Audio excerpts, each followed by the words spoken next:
You're listening to Misunderstanding Dementia Podcast. This episode is brought to you by Misunderstanding Dementia Course, and you can put in 50 to get a 50% discount on the course. Thank you. Hello, everyone. This is Dr. Mike Chua, physical therapist, certified dementia practitioner, and author of Misunderstanding Dementia. Today, I have a very, very special guest. His name is Peter Berry, and he's actually in London now. And it's just a very good time for us to get a guest right now to share about Alzheimer's. So, just a quick introduction for Peter. He's actually he used to run a lumber business for 20 years, and he was just recently diagnosed with Alzheimer's 3 years ago. And I know we're talking about Alzheimer's, but we also want to talk about the successes in life. So just recently, he just finished 354 miles of riding a bicycle for a certain group there in London. So again, we would like to please welcome our special guest for today, Peter Berry. Hi, everybody, and how's it going? It's great to be here to talk to you all today. Well, is there anything else that we need to know about you, Barry, aside from that special introduction? Well, yes, as you said, I was diagnosed at the age of 50. I'm a very, very positive person. When I was first diagnosed, I did have an issue with depression, which I think is not uncommon in people in our age group, with a diagnosis of Alzheimer's, dementia, or whatever you want to call it. And also many other terminal conditions as well. And I think that, in actual fact, when I got to my lowest point, where I actually came to the idea that the world might be a better place without me and my family would be better without me, it was then that I came to realize that others were in the same situation as me. I wasn't the only one. And I knew what it was like. And if there wasn't anybody helping me, then it's very likely that there wasn't people being helped all around the world in the same situation. And I had, at this point in time, an ability to try and open the curtain around dementia and let people into our world for a short space of time, because I believe that if somebody has a greater knowledge of what somebody like me is going through and can get into our heads a little bit, then it's easier for the caregiver to actually make life easier for themselves and for the person with the condition as well. And okay, I haven't got all the answers. I can't say that you must say this and you must say that. It's just about giving people a little bit more information, a bit more awareness, so that people can try and make better choices to help others to understand and to help people live a little better with the condition, really. That's right. That's right. You mentioned about the word depression, and it's really just part of the process. It's called the Kubler-Ross stages of grief. A lot of people will go through that different stages, the denial, the anger, the bargaining, and the depression.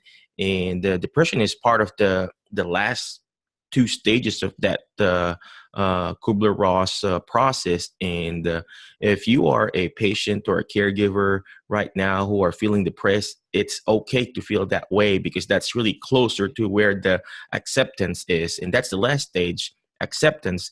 And obviously right now, Peter here has experienced the stage of acceptance, and now she's making a difference in not only in his life, but in other people's lives, because of all his show and inspirational stuff that he does. So if you are a caregiver right now listening to this show and or watching to our show right now, I think let's use Peter as an inspiration in this kind of disease. I know that there's actually no treatment yet for dementia, but if there is hope in the future, there's obviously power in the present. And that's what Peter is doing right now. He's giving power in this situation right now by doing inspirational stuff like, riding 354 miles of bicycling or whatever you call that. Crazy So stuff. thank you very much, Peter, for what you're doing for this dreaded disease. I know we're not a research company, but what we're doing is just giving hope and power to not only to the patients, but also to the caregivers themselves. So thank you very much, Peter. So It's one of the things you touched on a very good point early on there about the depression issue. I actually, when I was first diagnosed, and I think this is the same for a lot of other people, I actually felt quite embarrassed. I Mm-hmm. felt quite embarrassed that I had got this disease. And yeah, I had this idea that my life was over. And I had this idea that when I woke up every morning, there would be certain elements of my life that I couldn't do today that I could yesterday. And I had this real surreal idea of what dementia is. Mm-hmm. And I think one of the greater problems is that there was nobody out there to actually say to me, you know what, the journey is different for everybody, but you're not just going to end your life in 5 minutes. And I think one of the key points is that when you're diagnosed, it takes about 15 minutes for a doctor to say, you know, you have Alzheimer's and this is what's going to happen, that's what's going to happen. Mm-hmm. And you go out of the doctors thinking a different way. But in actual fact, we shouldn't, because we are no different when we walk out of that doctor's than when we first walked in. We are exactly the same people. It's only 10 or 15 minutes have lapsed. And it's only because somebody has said these words to you. And if people can get their head around that, and as you quite rightly say, accept the diagnosis, then I believe you can live a longer and fuller life. And I believe that my life is somewhat richer now with Alzheimer's than it was before. Not richer in monetary terms, but richer because I'm doing all the stuff that I should have done 5 or 6 years ago. I'm squeezing it all in. And in helping others has turned around, and it's actually helping me. And I never actually perceived that that would be the thing. So the key word I think I'm trying to say here, guys, is life is not over.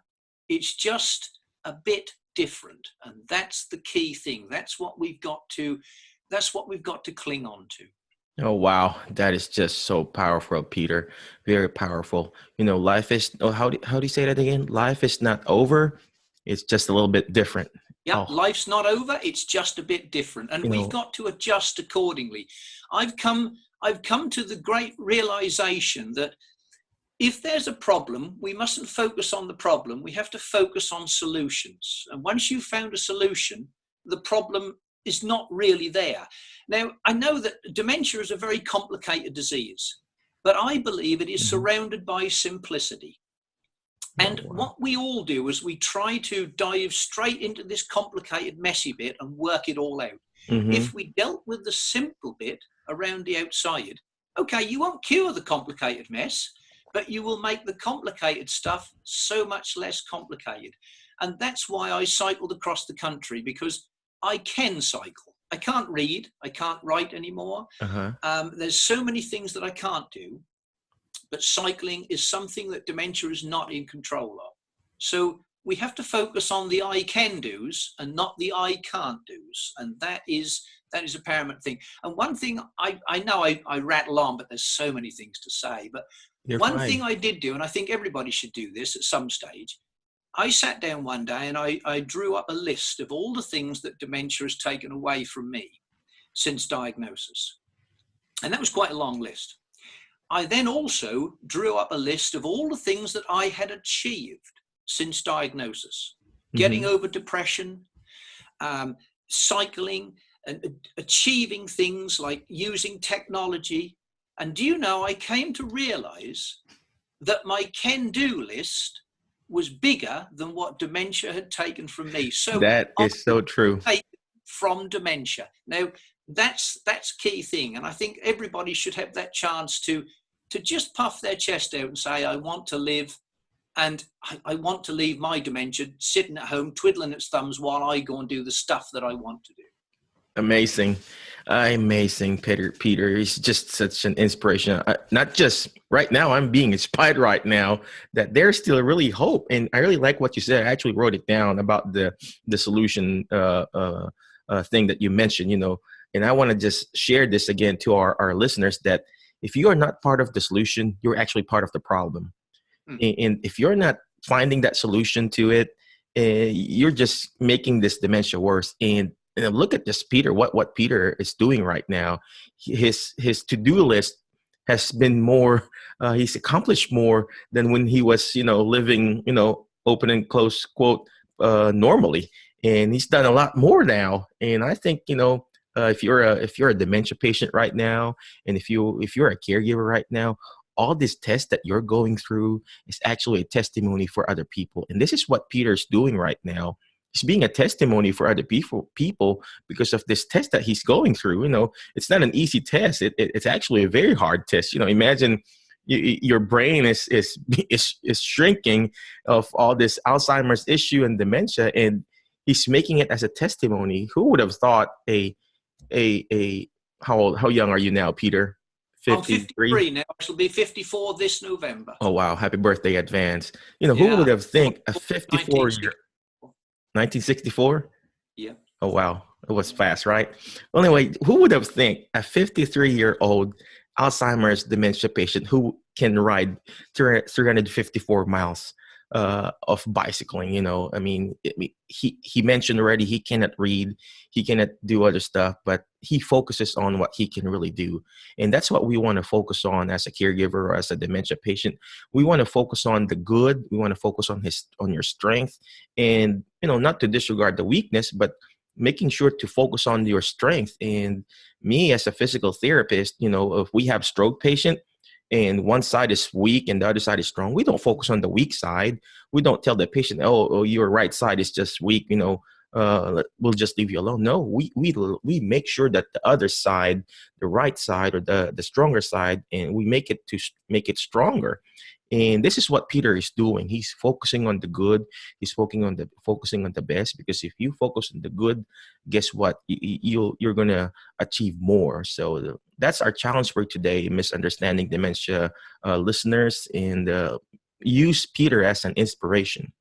One of the other key things is that I know that some people often say, "Wow, you're so positive. You're so this," but I do still have bad days. There still is the reality of dementia, and it still does weigh heavy.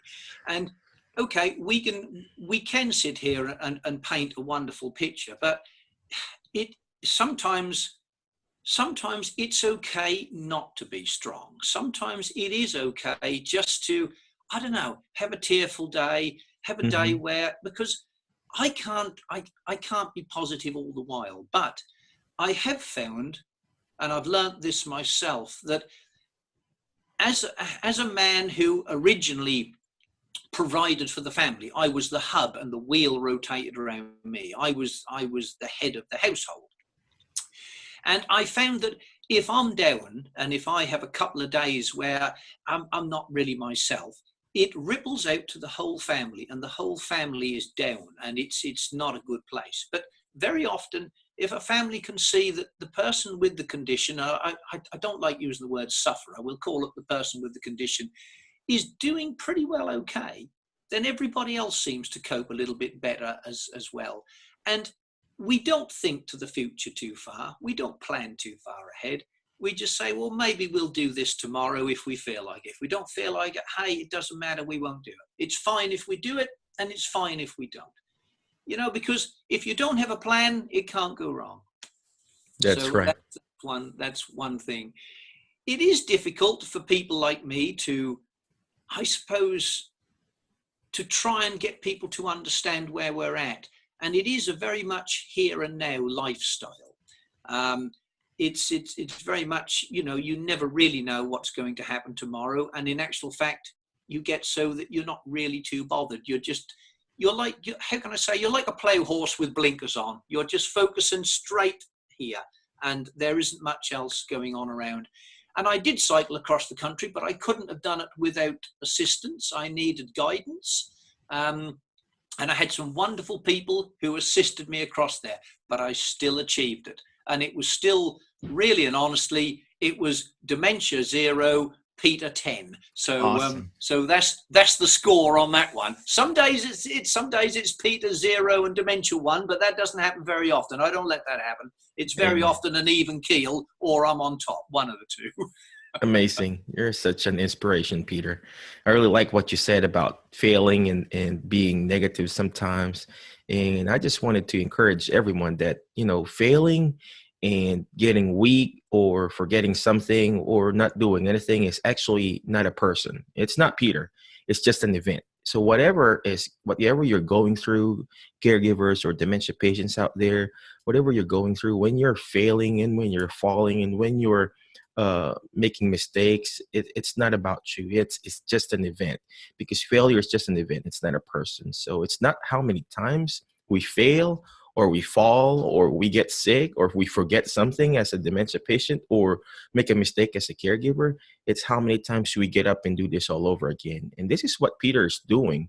Uh, he's getting up and doing it all over again, not just to encourage his family, but to encourage the whole world right now because of what he's doing. So, if Peter can do it, I think you as a caregiver or you as a early onset dementia patient, I think you can do it too. So thank you very much, Peter, for your inspiration in this show. So Any achievement on any level is a positive thing.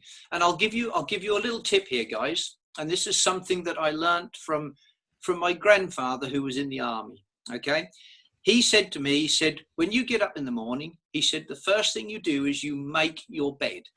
Because if you make your bed, that is your first achievement of the day. Whatever else you do, you've achieved one thing. And that might be only a small thing.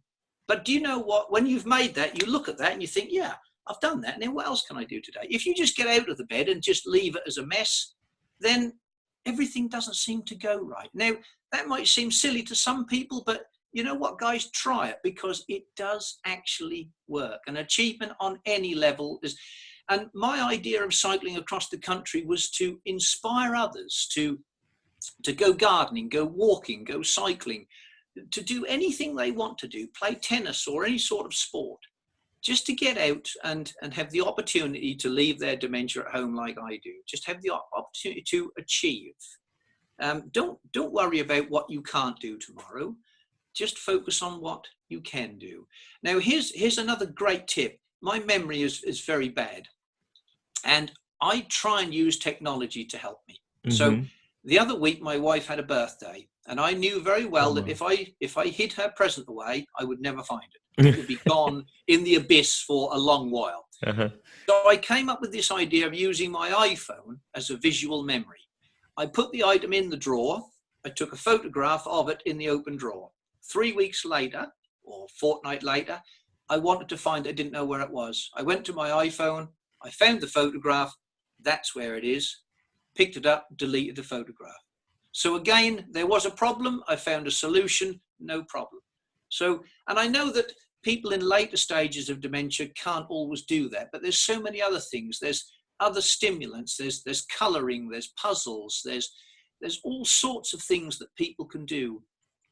Pick a hobby that somebody liked doing. It doesn't matter what it is, and try and steer towards that hobby, even for a few minutes a day or half an hour a day. It's all a sense of achievement. And the trouble is that I hear so much about winning the war against dementia, but these little things that we do are the battles. And if we don't win battles, we will never, ever win the war. There's never going to be a cure for me for dementia, but there will be for others. And inspiring others to carry on and inspiring caregivers to carry on is something that has to be done. It's all about education, awareness, and I don't know, just moving forward the best we can, because that's what life is about. I'm beginning to sound like some sort of preacher, aren't I? I don't know. Hey, any kind of inspiration, any kind of encouragement is actually really, really good, Peter. And I think you are doing a great job in doing what you're doing. And I've been watching you and following you in your videos, and it's just really inspiring to watch and listen to it. So if you guys are listening right now, I would really recommend that if you don't add him as a friend, just follow him on his Facebook page, because I mean, I myself, I'm being inspired just watching and listening to his videos, and I'm like, if Peter's doing it, why can I not do it? And it's just amazing how he changes people's lives now. Not People just always go on to YouTube. I've got a YouTube channel there, and I think I'm right. So my daughter set that up for me. I think I'm right in saying that if they put in Peter Berry Alzheimer's, the YouTube channels, it comes up. And I've been, actually, I'll tell you what, Mick, now, this week, the week that we done the cycle challenge was 52 weeks of doing the YouTube and my weekly videos. So it's a whole year of living with Alzheimer's and little snippets of life with Alzheimer's, the good bits and the bad bits as well, which are very important for people to see. But there's little bits in there of information that people can use. They're all free. They're out there for anybody to source them. And that information will be there as a legacy long after I can no longer do it. And that's quite an awesome thing for me to think about as well. That's right. And it's That's a right. library for me as well. That's so right, Peter. And I was just listening to, I don't know if you know him. His name is Zig Ziglar, and mhm. Yes. And I've been listening to his audiobooks and watch some of his videos online. And he said it's not all about it's sometimes you're on the survival mode, and eventually you will become on that success mode. But hopefully one day you want to be on that significant mode. Right now, Peter, I know you went through that mode of surviving in your life, and I know I know you've reached success. Right now, you're on that significant mode, because once it's all is said and done, everybody will die. Everybody will pass away. It's just a matter of how are we going to die. Right now, you're making a significant impact in this world right now. So, and that's our challenge for all the listeners out there. If you're a caregiver, and if you can be a patient right now, make a significant. It doesn't have to change the world. Be a significant person just around you. Be a significant person for the patient you're taking care of, or be a significant person to your loved ones right now. So just be significant. You don't have to change the world. Just change yourself right now and change the person right beside you right now. So thank you very much, Peter, for being such an inspiration. So one last question, Peter, before we go. The opportunity to talk to everybody. It's a wonderful opportunity, and spreading the word and raising awareness is something that I think is so greatly important. People's perception of dementia is very often so very different from the reality. That's right. And we, as many people, have had family members who have disappeared because of a diagnosis of dementia. It's not because they're not being nasty. It's not because they don't like the person. It's because they don't understand. It's all it is. And so many families get broken up because of this condition, when if people just took a little time to listen to people like us, and I've always said, don't talk about people with dementia, talk to people with dementia, because you'll learn so much. We still have so much to give. And all you people out there, you as individuals, you all have stories, you all have stuff you can do. I'm just a normal guy doing normal guy stuff, and we're all just normal people doing people stuff. And there's no reason why others can't do the same, and there's no reason why others can't go out there and inspire people just like I have. Because here's the thing, I can't inspire people forever, so you guys have got to help me do this. It's a journey we're all on. One voice is lost in the dark, but many voices are always heard. Think of that. Amen. Well, one last question, Peter, before I let you go. I could listen to you all day long, but one more question, one last question. What advice you can give to the actual caregivers? What is the one thing that you can tell them? Never give up hope. The people that you are caring for, I know they change. Our dementia doesn't just affect memories. We know that. It affects personalities. People become very upset, and they become very angry at times. It is a frustrating world for people like me to be in, and I know sometimes I get frustrated at the things I can't do. It is difficult, and patience is a virtue, and I know it's difficult, and I know it definitely isn't easy, but I think we've just got to try and do the best we can. And if you guys want to learn a little more, do listen to my videos, because you know what, there might be some stuff that just helps you to respond to the person that you're looking after or whatever. But guys, never give up hope. And there is always people out there to help you. Do not try and struggle on your own. There's people out there like us that can help. I know that when we were first diagnosed, there wasn't any help. And we found it very, very difficult. Do seek help from family members. Don't try and do stuff on your own, because, you know, the more you try and delegate, the better it is for everybody. So yeah, I hope that helps. Hope that answers your question, Mick.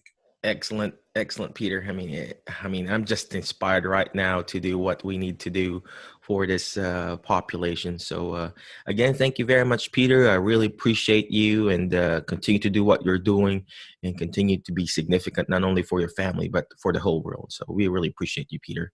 It's a pleasure to do it. It really is, and it's helping me. It's inspiring me to inspire others. So there we go. It's working both ways. Amen. Well, thank you. And thank you very much again for listening to our show. And definitely check out Peter Berry's Facebook page and his YouTube page called Peter Berry Alzheimer's. So again, thank you very much, and God bless you all. Bye-bye. You're listening to Misunderstanding Dementia Podcast. This episode is brought to you by Misunderstanding Dementia Course, and you can put in 50 to get a 50% discount on the course.